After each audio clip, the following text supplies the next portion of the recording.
Good morning, children. How are you all? Definitely, you all will be fine at home. Keep yourself safe and complete all your studies and all your work in time. Children, we were discussing about the different movement of animals. Different animals move differently. We learned about the land animals, how they move on land, and we also learned about the animals that fly.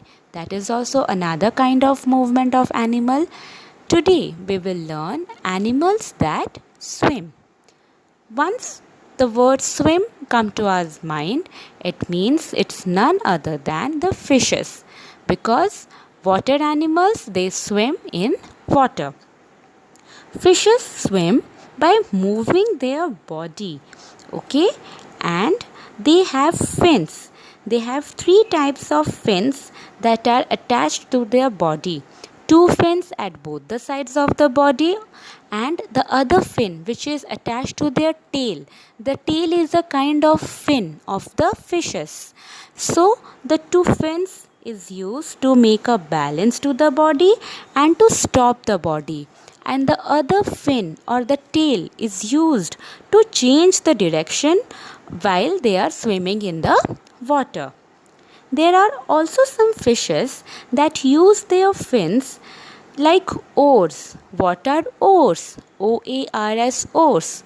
Oars is a long stick which is used to push the water in order to move forward, which is used in boat. If a person is sitting in the boat, then it uses its oar to move forward. With the help of the oar, they move forward. They push the water to go forward. Okay, that oar is a stick. Similarly, some fishes have fins that work like oars in order to move forward. Next come to your frogs and some ducks. They have webbed legs, webbed feet or webbed hind legs. Hind legs means the legs which are at the back.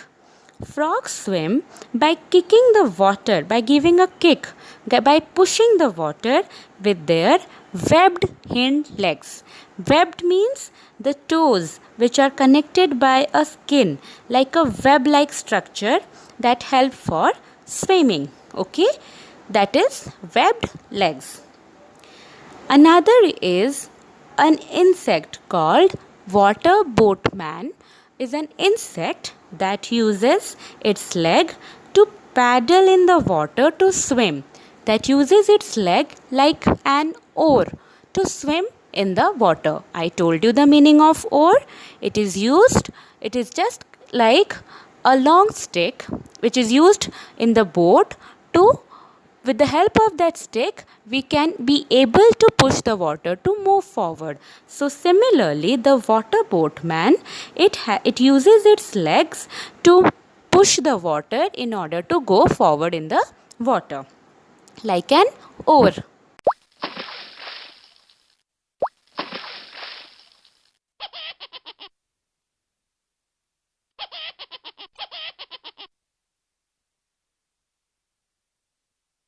Next comes your prawns and tadpoles.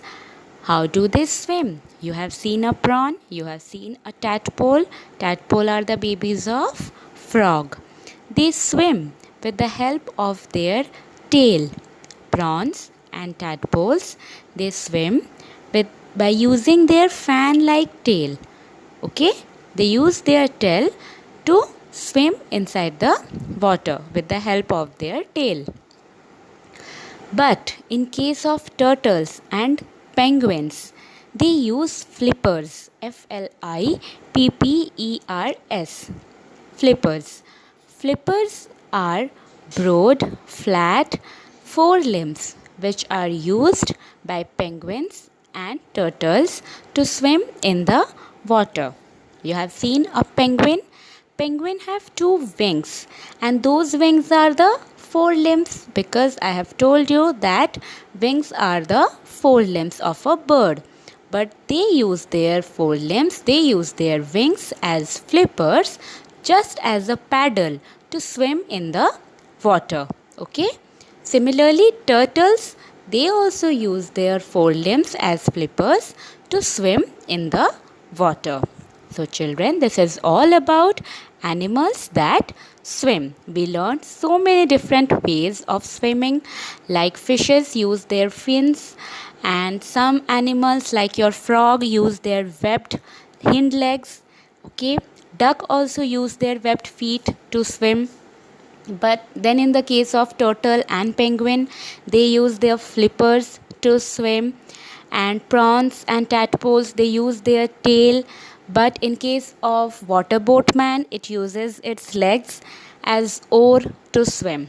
So these are the different ways in which the animals swim, the water animals swim. Understood? This much only I will teach today. In the next class, I will complete the chapter. Enough for you will not be easy to remember, so I will stop this much only. And as a good children, read whatever up to whatever I have explained and be ready for the exercise questions and looking back questions. Okay? Bye bye.